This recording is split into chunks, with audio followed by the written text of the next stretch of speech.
이번 3편은 룻기 3장의 내용을 다루며 룻기의 전환점이 되는 극적인 타작마당의 밤 사건을 묵상합니다. 시어머니 나오미의 지혜로운 계획에 따라 룻은 밤에 보아스의 타작마당으로 내려가 그의 발치에 눕습니다. 오늘날의 시선으로는 오해하기 쉬운 이 위험한 상황 속에서 랍비들은 룻의 담대한 믿음과 보아스의 의로운 성품이 어떻게 빛을 발하며 위대한 구원의 역사를 한 단계 더 진전시키는지를 놀라운 통찰로 풀어냅니다. 룻기 라바 제3편 타작마당의 밤, 믿음의 용기. 안녕하세요. 고대의 지혜가 살아 숨쉬는 광야의 식탁에 오신 여러분을 환영합니다. 샬롬. 오늘 우리는 룻기 라바 3편으로 여정을 이어가며 룻기의 이야기 전체에서 가장 긴장감 넘치고 극적인 장면인 타작마당의 밤 사건을 묵상하고자 합니다. 보아스의 밭에서 넘치는 친절과 보호를 경험한 룻. 이제 시어머니 나오미는 룻의 미래를 위해 그녀가 안식할 곳을 찾아주기 위한 담대한 계획을 세웁니다. 그 계획은 바로 룻이 밤에 보아스의 타작마당으로 내려가 그의 발치에 누워 기업물을 자해 책임을 요청하는 것이었습니다. 오해받기 쉽고 위험천만한 이 상황 속에서 랍비들은 룻의 순결한 용기와 보아스의 의로운 자기 절제가 어떻게 빛을 발하며 위대한 구원의 역사를 이루어가는지를 놀라운 통찰로 풀어냅니다. 먼저 오늘 지혜의 바탕이 될 하나님의 말씀을 듣겠습니다. 성경 룻기 3장 3절과 10절, 11절 말씀입니다. 그런즉 너는 목욕하고 기름을 바르고 의복을 입고 타작마당에 내려가서 그 사람이 먹고 마시기를 다하기까지는 그에게 보이지 말고 그가 이르되 내 딸아 여호와께서 내게 복 주시기를 원하노라. 내가 가난하건 부하건 젊은 자를 따르지 아니하였으니 내가 베푼 이내가 처음보다 나중이 더하도다. 그리고 이제 내 딸아 두려워하지 말라. 내가 내 말대로 내게 다 행하리라. 내가 현숙한 여자인 줄을 나의 성읍 백성이 다 아느니라. 아멘. 하나님의 말씀입니다. 나오미는 룻에게 목욕하고 기름을 바르고 의복을 입고 타작마당으로 가라고 지시합니다. 랍비들은 이 지시가 단순한 외모 단장이 아니라 깊은 영적인 준비를 의미한다고 가르쳤습니다. 랍비 사무엘 바르 나흐만은 이렇게 해석했습니다. 목욕하라는 것은 이방 땅 모압의 더러운 풍습을 씻어내라는 뜻이다. 기름을 바르라는 것은 하나님의 계명으로 자신을 성결하게 하라는 뜻이다. 그리고 의복을 입으라는 것은 안식일의 거룩한 옷, 즉 이스라엘 백성으로서의 새로운 정체성을 입으라는 뜻이다. 나오미는 룻에게 단순히 보아스를 유혹하라고 보낸 것이 아니라 하나님의 언약 백성으로서 당당하게 자신의 권리를 요청하도록 준비시킨 것입니다. 왜 하필 밤에 타작마당이었을까요? 타작마당은 추수한 곡식을 지키기 위해 주인이 밤을 새우는 장소였기에 보아스가 혼자 있을 가능성이 높았습니다.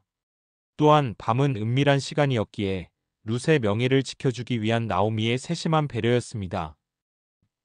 룻은 시어머니의 모든 말대로 순종하여 보아스가 잠들기를 기다렸다가 조용히 그의 발치, 이불을 들고 그곳에 눕습니다. 랍비들은 이 행동이 당시의 법적 관습에 따른 매우 상징적인 행위였다고 강조합니다. 이는 당신의 보호 아래 저를 두어 주십시오. 저의 기업, 물을 자가 되어 주십시오라고 간청하는 여인이 취할 수 있는 가장 겸손하면서도 적극적인 요청 방식이었습니다. 그녀는 자신의 모든 것을 걸고 믿음으로 순종한 것입니다. 한밤중에 잠이 깬 보아스는 자기 발치에 누워있는 여인을 보고 깜짝 놀랍니다.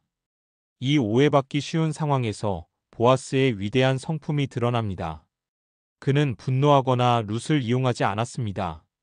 오히려 그는 룻을 칭찬하며 그녀의 헤세드를 높이 평가합니다. 내가 베푼 이내가 처음보다 나중이 더하도다. 랍비 요하난은 이 헤세드를 이렇게 설명했습니다. 처음 베푼 이내는 시어머니 나오미를 따른 것이고 나중 베푼 이내는 젊은 남자를 찾지 않고 죽은 남편의 가문을 잇기 위해 나이 많은 나를 찾아온 것이다. 보아스는 룻의 행동 속에서 순결하고 이타적인 동기를 발견한 것입니다. 탈무드 사네드린 19비는 그날 밤 보아스가 겪었을 내적인 시험에 대해 놀라운 기록을 남깁니다. 그날 밤 보아스는 자신의 모든 육체적 욕망과 싸워야 했다.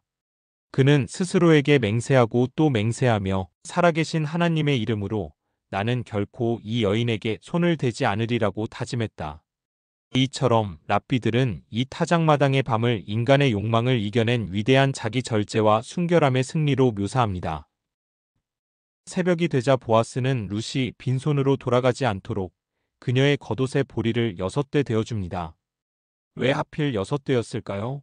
랍비들은 이 6이라는 숫자 속에 담긴 놀라운 예언을 발견했습니다. 랍비 예후다 벤 시몬은 이렇게 가르쳤습니다. 이 6대의 보리는 장차 룻의 후손으로 태어날 6명의 위대한 인물들을 상징한다.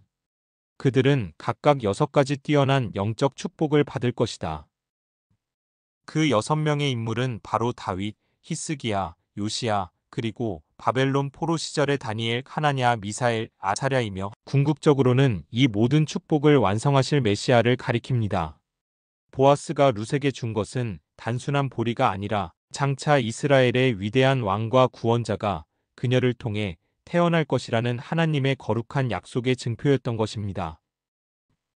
이 고대의 지혜는 오늘날 우리에게 어떤 가르침을 줄까요? 첫째, 룻의 이야기는 우리에게 때로는 믿음이 용기 있는 행동을 요구함을 가르쳐 줍니다. 하나님의 뜻이라고 확신한다면 오해받을 위험을 감수하고서라도 순종하며 나아갈 때 하나님께서는 길을 열어주십니다. 둘째, 보아스와 룻의 모습은 유혹이 가득한 세상 속에서 순결함의 가치가 얼마나 위대한지를 보여줍니다. 자기 절제와 의로움은 가장 어두운 밤에도 별처럼 빛나며 결국에는 자신과 공동체에 가장 큰 축복을 가져다 줍니다.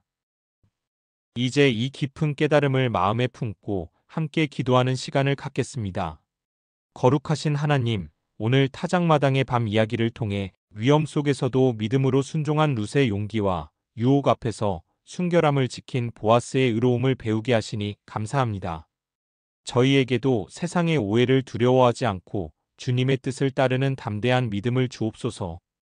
유혹이 가득한 세상 속에서 저희의 몸과 마음을 지켜 순결함의 가치를 빛내게 하소서.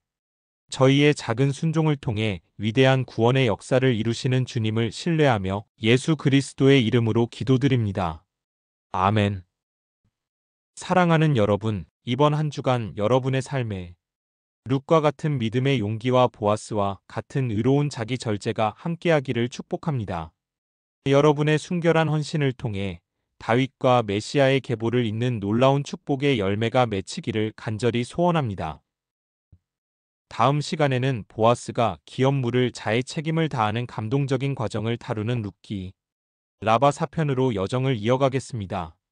광야의 식탁 오늘 순서는 여기서 모두 마치겠습니다. 샬롬.